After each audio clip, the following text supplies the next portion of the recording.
말씀 제목은 성령 충만하여 영혼 권하는 교회 두 번째 성령이 하나 되게 하신 것을 힘써 지키라 이 말씀으로 함께 은혜를 나누고자 합니다. 우리가 성령 충만하여 영혼 권하는 교회가 되기 위해서는 먼저 되어야 되는 것이 하나됨이 중요합니다. 그래서 그 말씀으로 함께 은혜를 나누고자 합니다. 신년 축복 성회에서 우리 멘토 목사님 말씀 전할 때 많은 은혜를 받았습니다. 특별히 멘토 목사님께서 김연환 목사 나이는 어린데 나와 같은 시대를 살아왔다.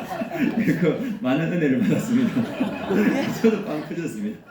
그래서 할 때 그래서 멘토 목사님 말씀을 쭉 진행하면서 그 가난은 근원이 죄다. 근데 제가 100% 동감합니다. 저희 집이 어렸을 때 가난했었는데 그 이유가 뭐냐면 아버지께서 약주를 많이 하셨고 그리고 이렇게 화투를 많이 치셨습니다. 그리고 화투를 많이 치셔서 돈 생기면 다 화투하시고 그런 게 많았는데 그래서 이렇게 늘 이렇게 따려고 가시는데 늘 읽고 오시는 거예요. 그래가지고 어떤 중학교 1학년 때 우리 멘토 목사님은 월사금을 못 내서 반장이었는데 쫓겨났다고 하지 않습니까? 그래서 저는 그때 초등학교 3학년 때 반장이었는데 아버지가 돈을 다 잃어서 소풍날이었는데 소풍을 못 갔어요. 그래가지고 그 해바라기 했던 그 기억이 납니다. 그래서 멘토 목사님하고 또 비슷한 게 뭐냐면 멘토 목사님은 찹쌀떡 장수를 했다지 않습니까? 저는 수능 끝나고 청국장 장수를 했습니다. 청국장, 두부, 파 이런 거 하면서 그래서 비슷한 시대를 살았나 이런 생각도 들기도 합니다. 그래서 이렇게 집안이 좀 가난하고 어려웠는데 아버지께서 이제 화투하시고 돈 다 잃고 하니까 또 돈이 필요하니까 저와 저희 동생들을 공장에 데려가시는 거예요. 그래서 블록 공장에 데려가서 이제 저희들이 일을 시키는데 제 기억은 초등학교, 중학교, 고등학교 학교 안 가는 날은 늘 블록 공장에 가서 일하던 그런 기억이 납니다. 그래서 이게 가기 싫어하면 아버지가 좀 험한 말을 하시고 그랬으면서 이렇게 청소년 시절을 보냈습니다. 그런데 나중에 이제 동생들이 자라고 나니까 아버지를 안 보려고 하는 거예요. 아버지에 대한 상처들이 많으니까. 그래서 이렇게 보이고 또 동생들이 상처가 많아서 이제 저한테도 막 뭐라고 하는데 뭐냐면 오빠는 남자니까 아빠한테도 그래도 혜택을 받지 않았냐, 오빠가 잘못한 거 아니냐 하는데 제가 뭐라 하겠습니까? 그래서 이제 그런 동생들의 공격도 받고 이렇게 했는데 제가 이제 나중에 예수 그리스도를 믿고 나서 우리 집을 이렇게 두면 안 되겠다 이런 생각이 드는 거예요. 그래가지고 이제 제가 예수 믿고 결혼하고 나서 우리가 가난해서 여행 같은 걸 제대로 한 번도 해본 적이 없거든요. 그래서 명절이 오면 제가 좋은 숙소를 이렇게 예약하고 또 좋은 식당을 예약해서 이렇게 같이 가족 모임을 했습니다. 그래서 선물들을 가족끼리 이렇게 나누고 그리고 제일 중요한 시간에는 같이 예배드리고 이렇게 했었는데 근데 아버지는 변하지 않는 거예요. 아버지는 여전히 권위적이시고 자기 하고 싶은 말 다 하시고 이렇게 하시고 동생들도 또 모이면 자기들의 억울한 상처들 막 이야기하고 오빠한테 대들고 막 그러는 거예요. 그래서 그럼에도 불구하고 한 10년 정도 명절 때마다 이렇게 숙소를 좋은 데 잡고 같이 모여서 예배드리고 이렇게 했습니다. 그런데 이제 조금씩 어떻게 나타나는데 지난해 저희 설 때 어디에 모였냐면 통영에 모였습니다. 통영에 모여서 좋은 횟집에서 이제 회를 먹고 있는데 아버지가 기분이 좋아진 것 같아요. 그러면서 우리 사위들이 최고다 이렇게 얘기하는 거예요. 그러니까 이제 딸이 아빠 우리는 하니까 너희도 최고다 이렇게 얘기하는 거예요. 그런데 아버지가 센스가 없었어요. 며느리도 최고다 이렇게 했었는데 그걸 못한 거예요.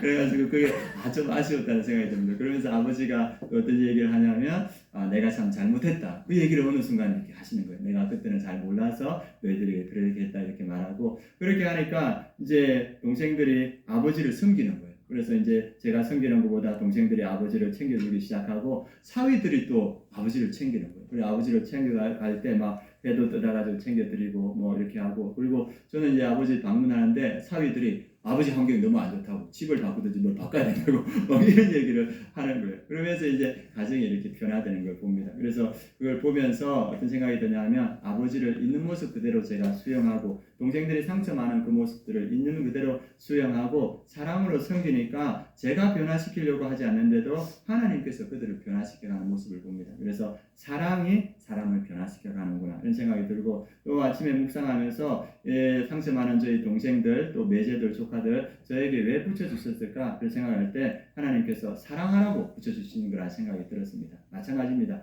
우리도 가족인 줄 믿습니다. 하나님께서 우리를 만나게 하신 가족인데 왜 우리를 가족으로 보내주셨는가? 사랑하라고 우리에게 보내주신 줄 믿습니다. 우리가 상처들도 있고 아픔도 있지만 주님께서 이 아름다운 공동체에 서로 사랑하라 이 말씀을 우리를 보내주신 줄 믿습니다. 그래서 오늘 말씀 우리가 구체적으로 어떻게 서로를 사랑해 갈 수 있는가, 또 우리가 어떻게 그 사랑으로 하나 되어 갈 수 있는가, 그것을 함께 나누면 좋겠습니다. 오늘 많은 분들이 재직으로 세워졌습니다. 많은 분들로 재직이 세워졌는데 우리 교회를 사랑에 충만한 교회로 어떻게 우리 재직분들이 세워갈 수 있는가, 그리고 우리 아름다운 교회를 하나된 교회로 어떻게 세워갈 수 있는가, 우리가 말씀을 통해서 오늘 함께 나누기를 원합니다. 첫 번째, 우리가 사랑으로 세워가기 위해서는 부르심에 받은 일에 합당하게 행하라 이렇게 말하고 있습니다. 우리 1절 말씀 같이 한번 읽어보겠습니다.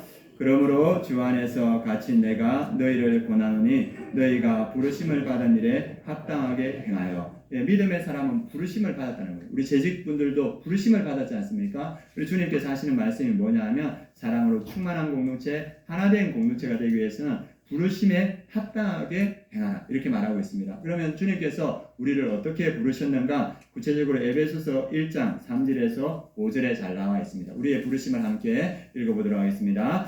찬송하리로다. 하나님 곧 우리 주 예수 그리스도의 아버지께서 그리스도 안에서 하늘에 속한 모든 신령한 복을 우리에게 주시되 곧 창세전에 그리스도 안에서 우리를 택하사 우리로 사랑 안에서 그 앞에 거룩하게 흠이 없게 하시려고 그 기쁘신 뜻대로 우리를 예정하사 예수 그리스도로 말미암아 자기의 아들들이 되게 하셨으니 하나님께서 우리를 부르셨는데 어떻게 부르냐면 창세전에, 세상이 태어나기도 전에, 창조되기도 전에 우리를 부르셨다고 이렇게 말씀하고 있습니다. 그리고 그 부르셔서 하늘에 신령한 모든 복을 주셨다 이렇게 말하고 있습니다. 하나님의 자녀가 되는 복, 죄를 용서하시는 복, 그리고 천국의 기업을 주시는 복, 하나님의 뜻을 아는 복, 그리고 성령의 인치시는 복을 주셨습니다. 그래서 우리를 어떻게 만들어 주셨냐면 그 마지막 5절에 보면 하나님의 아들들이 되게 하셨다. 그래서 우리가 정체성이 변화된 사람입니다. 여기 있는 모든 사람들은 하나님의 자녀인 줄 믿습니다. 우리가 하나님의 자녀가 되었기 때문에 하나님의 자녀다운 모습, 부르심에 합당한 모습으로 살아야 되는데 그 부르심에 합당한 모습이 뭐냐 하면 우리가 우리의 성품으로 이제 살아가는 것이 아니라 예수 그리스도의 성품으로 살아가야 된다는 겁니다. 저도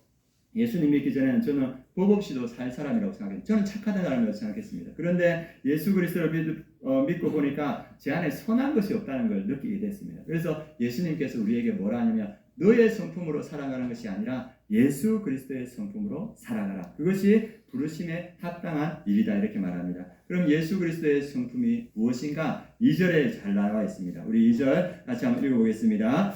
모든 겸손과 온유로 하고 오래 참음으로 사랑 가운데서 서로 용납하고. 우리를 부르셨는데 하나님의 자녀로 부르셨는데 우리에게서 그리스도의 성품이 드러나 있는데 첫 번째 드러나야 할 성품이 모든 겸손과 온유라고 이렇게 말하고 있습니다. 겸손은 무엇인가? 타페이노스라는 헬라어 말인데 낮아진 땅에 붙은 이 말입니다. 이 말은 뭐냐면 스스로를 낮춰 다른 사람을 섬긴다는 겁니다. 겸손이라는 것은 내가 섬김을 받을 수 있는데 내가 섬기는 그 마음, 그것을 겸손이라고 말합니다. 그래서 우리의 삶에서 뭐가 드러나야 된다? 겸손이 드러나야 된다. 나는 섬김을 받을 위치에 있는 사람입니다. 그런데 내가 섬기는 자로 선다는 겁니다. 예수 그리스도가 그랬습니다. 예수 그리스도는 만왕의 왕이시기 때문에 섬김을 받을 위치에 있었습니다. 그런데 예수님께서 말합니까? 나는 섬기는 자로 너희 중에 있느니라. 그래서 우리에게서 드러나야 될 성품이 뭔가? 겸손이라고 말하고 있습니다. 그 다음에 두 번째가 온유, 프라우스라는데 이 온유라는 말의 뜻은 이 힘이 있으나 통제되고 하나님께 맡겨진 상태. 그래서 하나님을 신뢰하기 때문에 힘을 내려놓을 수 있는 상태입니다. 힘이 있습니다. 내게. 그러면 내가 마음껏 힘을 쓸 수 있는데 온유라는 것은 그 힘을 내려놓고 그 힘을 하나님께 맡긴다는 겁니다. 우리 예수님께서는 모든 힘과 능력과 권세를 가지고 계셨는데 그분은 그 힘을 사용하지 않으셨습니다. 누구에게 맡겼습니까? 하나님께 맡기신 거예요. 십자가 위에서 네가 하나님의 아들이면 내려와 봐라. 이렇게 말하지 않습니까? 그러나 힘이 있었지만 그분은 힘을 쓰지 아니하고 하나님께 맡겼습니다. 그래서 하나님께서 그것을 통해서 구원의 역사를 이루어갔습니다. 우리 마태복음 5장 5절에도 온유한 자는 복이 있나니 그들이 땅을 기업으로 받을 것이며 자기가 힘이 있지만 그 힘을 내려놓고 하나님께 맡겼을 때 하나님께서 일하시고 하나님께서 땅을 차지하게 한다는 말씀하십니다. 그래서 우리가 드러낼 그리스도의 성품, 겸손과 온유인 줄 믿습니다. 우리가 섬김 받을 수 있지만 섬김의 자리로 내려가고 우리가 힘이 있지만 그 힘을 하나님께 맡기며 나아가는 그 성품이 우리에게서 드러나야 된다. 그래서 이 온유와 겸손은 우리의 성품이 아니고 예수 그리스도의 성품입니다. 그것이 마태복음 11장 28절 29절 말씀입니다. 같이 읽겠습니다. 수고하고 무거운 짐진 자들아 다 내게로 오라. 내가 너희를 쉬게 하리라. 나는 마음이 온유하고 겸손하니 나의 멍에를 메고 내게 배우라. 그리하면 너희 마음이 쉼을 얻으리니. 예수님이 어떤 마음입니까? 온유하고 겸손하라 말합니다. 만왕의 왕이시고 창조주이신 예수님, 모든 것을 다스리시고 모든 것을 가지신 그 우리의 주인 되신 예수님은 나는 마음이 온유하고 겸손하니 나에게 와서 배워라. 그래서 우리가 예수 그리스도께 나아가면 그 예수 그리스도의 온유와 겸손을 배울 줄 믿습니다. 그래서 우리가 이 말씀이 하시는 말은 너희가 날마다 그분의 임재 앞에 나아가라. 그러면 나의 온유와 겸손을 배울 수 있을 것이다. 이렇게 말합니다. 이번에 지금 성경 읽기 하고 계시죠? 벌써 며칠 안 지났는데 사도행전 그까지 가는 분도 계시다고 합니다. 놀랍죠? 예, 그럴 줄 알았습니다. 저도 놀랐습니다. 또 그래가지고 몸살이 걸리셨다네요. 또 어떤 분은 지금 아침 9시부터 5시까지 성경을 읽고 계신 분이 계시다고 합니다. 1등은 정해져 있습니다.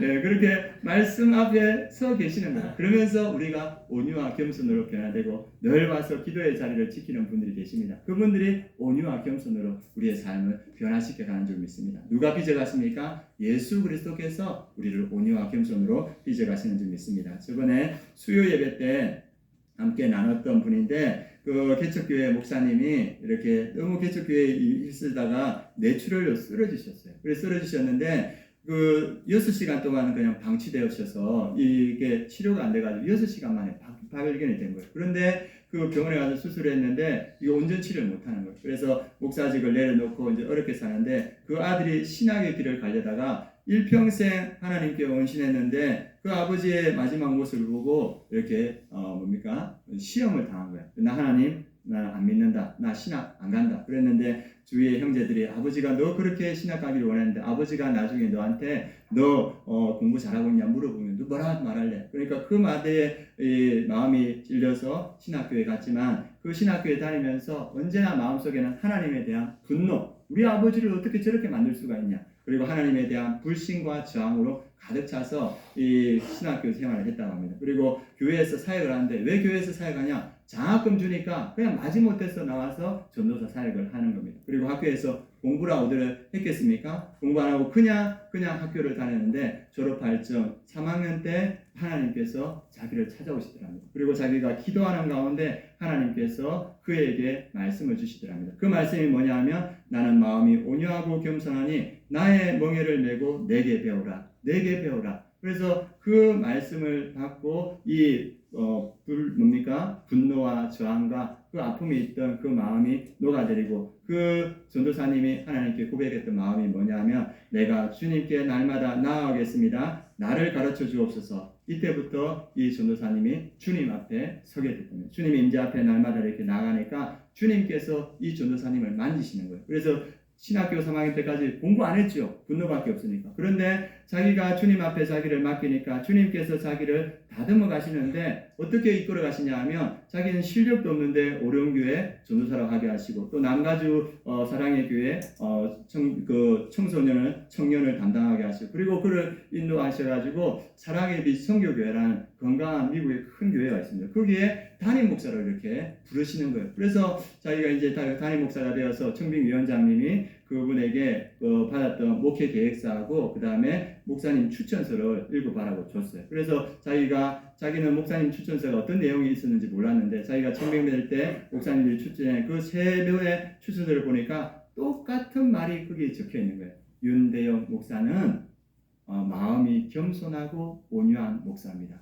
다 이렇게 적혀 있는 거예요. 그 말을 딱 보고 나서 전율이 일었답니다. 하나님이 나를 온유하고 겸손한 자로 빚으셨구나. 하나님께서 이곳에 인도하셨구나. 그래서 그분이 사랑의 빛 선교교회에서 사역하다가 지금 여기 사랑의 교회 3대 담임 목사님으로 청빙받았습니다. 우리가 우리의 삶을 주님의 임재 앞에 내놓을 때 주님께서 우리를 빚어가시는 줄 믿습니다. 온유와 겸손으로 우리를 빚어가시는 줄. 그래서 성경 앞에 여러분들 날마다 지금처럼 서시고 기도의 자리에 날마다 나아가면 주님께서 하루하루 우리를 온유와 겸손으로 빚어가실 줄 믿습니다. 그 은혜가 충만한 우리 성도님들 되시기를 원합니다. 그리고 또 우리가 기억해야 될 것은 뭐냐 하면 우리가 사랑으로 하나 된 교회, 또 이렇게 하나님께서 쓰시는 교회가 되기 위해서 어떻게 해야 되는가? 2절에 보면, 뒤에 보면 오래 참음으로 사랑 가운데 서로 용납하고 이렇게 말하고 있습니다.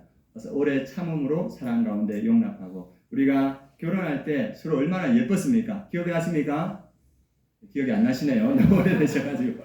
네, 처음 남자 여자가 만났을 때 얼마나 예쁘고 얼마나 설레고 떨립니까? 그래서 여자분들은 지금도 예쁘시지만 23, 24, 25 얼마나 예쁩니까? 몸매도 날씬하고 있는데 그때는 여성에게 에스트로겐이 그렇게 많이 뿜어진대요. 그런데 남자가 이제 27, 28 돼서 23, 25 자매를 보면 너무 사랑스러운 거예요. 그러니까 두 사람이 어떻게 됩니까? 이제 연인이 되는 거죠. 그래서 두 사람이 이렇게 반하고 끌리게 되고 데이트를 하는데 그때 나오는 호르몬이 도파민이라고 합니다. 들어보셨죠? 그죠? 도파민이 나오고 그 다음에 이제 두 사람이 이제 스킨십을 하면 또 호르몬이 나온대요. 조사를 해보니까 페닐에틸